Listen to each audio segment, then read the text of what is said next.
A huge game coming up for the Philadelphia Eagles on Black Friday, the day after Thanksgiving at Lincoln Financial Field as the Birds play host to the streaking and hot Chicago Bears. You're watching Philadelphia Eagles now. My name is Chase Sr. As always, no matter where you are, how you're tuned in, thank you so much for making today's show a part of your day. And I'm still pissed off about that Cowboys loss. The Eagles should have never lost that game, but now we flip the page and focus to the Chicago Bears. And this is going to be a game that's going to have a lot of implications in the NFC. And for Philadelphia, because they lost that Cowboys game, the door in the NFC East kind of open and at least ajar for Dallas here. The Birds going to be rocking their all-black uniforms on Black Friday. And so, you know the motto, look good, feel good. I'm rocking the all-black on today's show. I'm looking good. I'm feeling good. Now the Eagles have to actually play good as well. Black helmets, black jerseys, black pants. Going to add a little bit of aura to this game on Black Friday, and it's going to be quite the environment at Lincoln Financial Field. Kickoff set for 3 p.m. Eastern, and I was very surprised to see this because the Bears started the year 0-2. They are 8-1 since then. The Eagles are coming off a heartbreaking, confounding defeat to Dallas, but Philadelphia, I know they're the home team, but they are touchdown favorites in this game. I think it's close. And so I kind of like the Bears +7, but is it a get-right game for the Birds? The odds makers might be thinking about that as well. The over-under for this game is actually pretty low with two of these offenses with a lot of star talent. But again, this Eagles offense can't find a groove, and they can't put together a full 60 minutes. So it's 44.5 points there. Temperatures are going to be between 35 and 40 degrees as of this recording, and it is going to be sunny with that November crisp in the air, playoff feel in the air as well between these two playoff level teams. Programming reminder, don't forget to subscribe, join us. Eagles Bears watch party coming to you live on Philadelphia Eagles Now. Chip and I, we're going to celebrate Thanksgiving. You actually think that we would take this game off? No chance. We'll be live for an hour pregame show. Our coverage begins right here on the channel at 2 p.m. Eastern. And this is a reminder to everybody, if you love the show and you're a real one and you're repping Eagles Now, hit that bell icon, turn on your notifications. Therefore, anytime I publish a show, anytime we do go live, you will get that push notification. So you look at the NFC playoff picture going into week 13 here. The Rams unseat the Eagles to become the number 1 seed in the conference with their win, and they've really been a hot team. And you think about the 2 games that the Rams have lost this year, they should not have lost to the 49ers on Thursday Night Football. And then Philadelphia scored 24 unanswered points against the Rams to come back. The Rams should have not lost that game either, and the Eagles blocked 2 field goals in that game.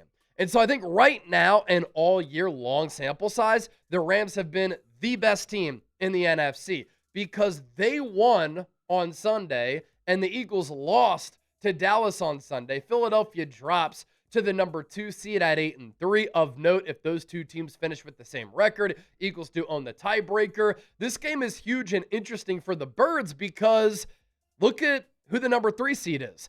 The Chicago Bears. If the Eagles lose this game and the Bears win it, Philadelphia then drops down to the number 3 seed in the NFC. The Buccaneers hanging on to the lead in the NFC South, 6-5, bad division, probably the worst in football.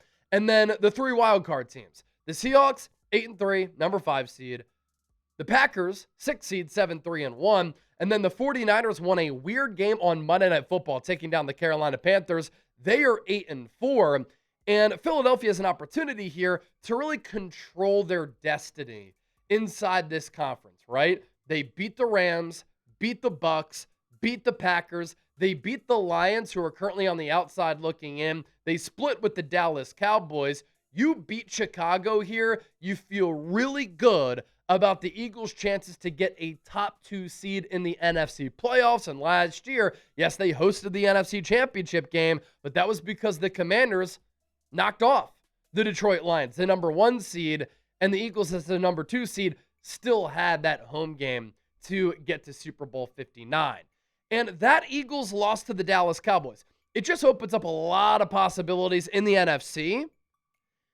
and in the NFC East. And it opens up a lot of other opportunities for other teams in this conference to maybe jump the Philadelphia Eagles or for the Chicago Bears to have that tiebreaker over the Eagles. And shoot, if the Eagles have a 2023-like collapse and the Dallas Cowboys, who play the Kansas City Chiefs on Thanksgiving, start to rise up and they get hot, the Eagles' chances of winning the NFC East could go out of the window if they somehow fold, struggle, and fall apart at the seams from here on out. I don't think it happens. I think the Eagles do win the NFC East. But if Philadelphia loses this game, I'm not panicking now, but I'll start to panic.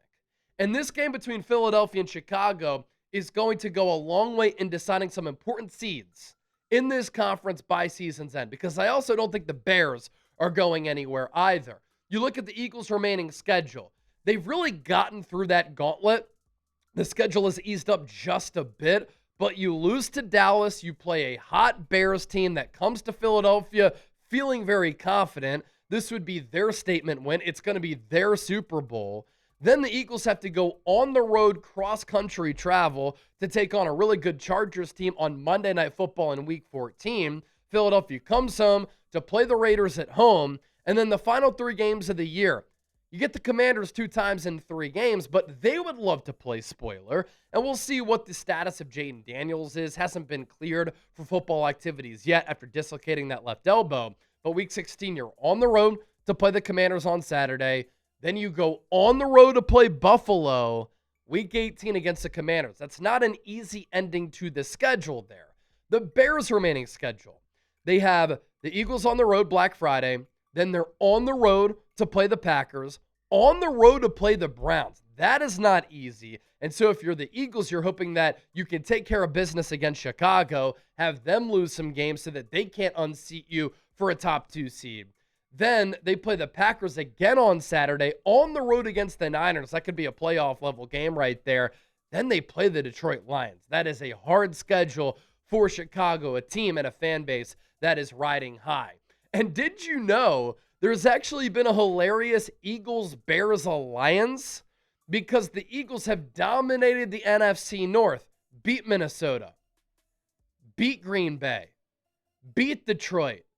Eagles have an opportunity to sweep the NFC North, but because they've beaten all of the other NFC North teams, that has really helped Chicago take over first place inside their division.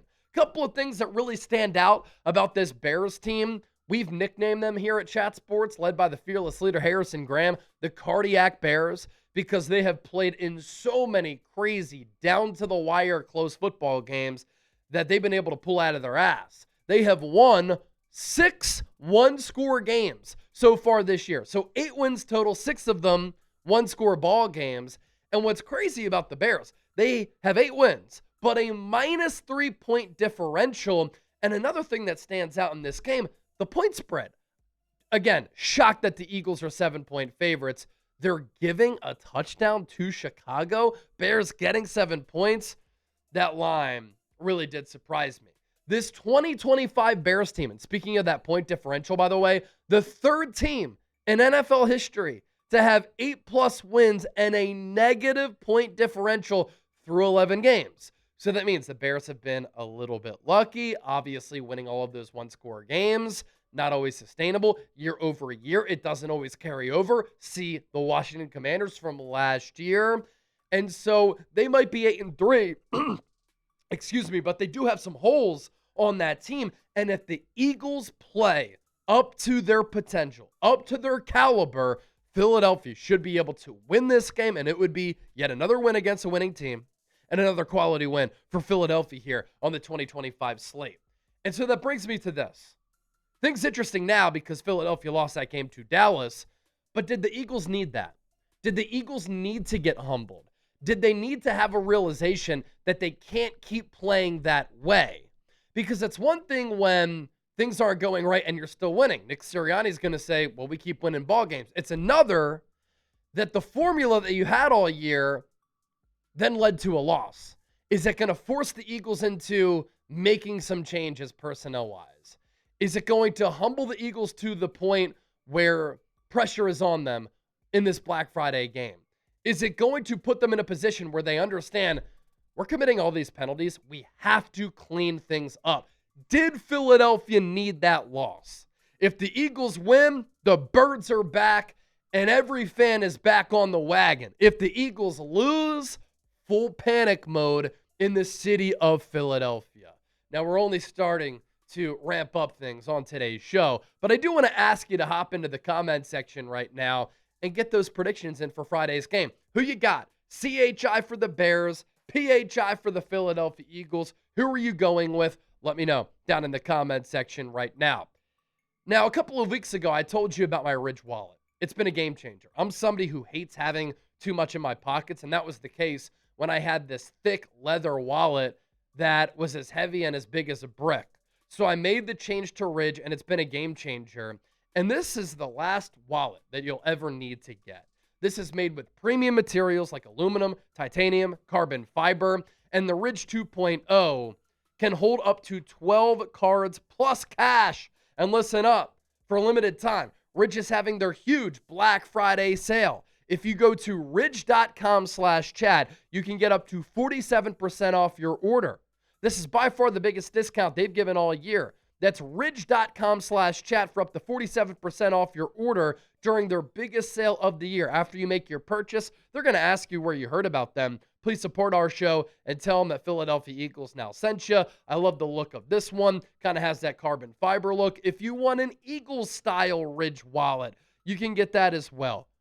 And it's 10% lighter, the Ridge 2.0. Every gram matters in it. They found the perfect balance. They made it more modular with improved cash straps, money clips, and the AirTag attachments. Losing your wallet can be the worst. It's not going to happen with the Ridge AirTag attachment. There's also an improved surface design with tonal logos and matching, plated cash straps, over 50 plus colors and styles to choose from. You can even get a wallet that features every NFL, Major League Baseball, or college team.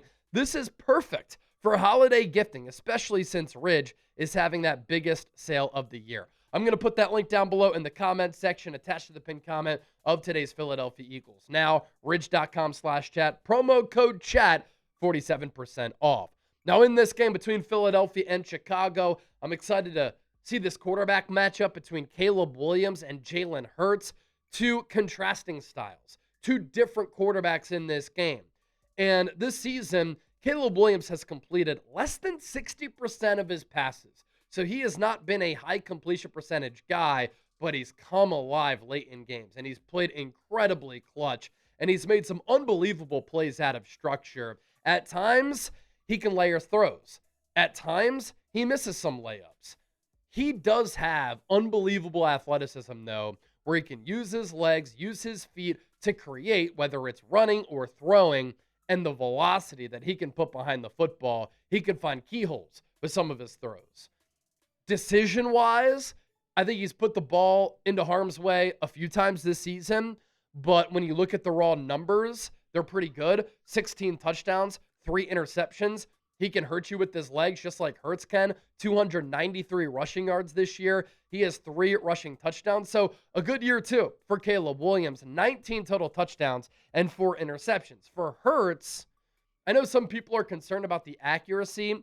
Hasn't been as accurate this year as he has been in years past, and he's missed some throws. He's still completing 67% of his passes. He's thrown for nearly 2,300 yards. He's made good decisions with the ball, although sometimes that conservative nature can hurt this Eagles offense. 17 touchdowns, 1 interception, 298 rushing yards, and then thanks to the tush push and him being a strong runner, he has those 8 rushing touchdowns. Key to the game, going up against Caleb Williams and this Bears offense for this Philadelphia Eagles defense, which got gashed by Dak Prescott and the Dallas Cowboys last week. They have to have a get-right game, and they are feeling the pressure because their secondary is also banged up. Reed Blankenship, Andrew Makuba, Adoree Jackson all hurt. This Eagles defensive line, their pass rush didn't really show up against Dallas as well as it had against Detroit and Chicago. Going up against Caleb Williams because of his ability to create out of structure and get really creative with improvisational plays, the Eagles have to have disciplined pass rush lanes. If they don't contain him, if they don't set the edge, and Caleb can get to the perimeter, he's going to be able to make off-platform throws and he's going to be able to move the chains with his feet.